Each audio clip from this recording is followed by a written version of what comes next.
কাম পুলিচে কৰিব পৰা নাই এইফালে কাম আমি কৰি পেলাব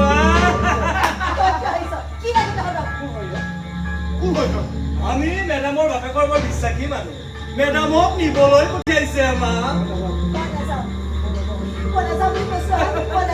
আপোনাৰ লগত জবৰদস্তি কৰা পাৰ্মিশ্যনো দি থৈ দিছে আপোনাৰ ফাদাৰে গতিকে ভাল ছোৱালী হৈ ঘৰলৈ বলাম নহ'লে আমি বহুত বেছি বেয়া হ'ব লাগিব মই নাযাওঁ বুলি কৈছো নহয় মই নাযাওঁ মোক এবাৰ লৈ বলা প্লিজ মই খাদ্য কৰিছো মই ধৰিছো মোক লৈ বলাই নাই মেডাম যাবতো আপুনি লাগিবই লৈ বল তাই চিধাই নি গাড়ীত উঠাই দে ইয়াৰ অধিকাৰীখন পিছত পুলিচে আহি লৈ যাব লৈ যা তাই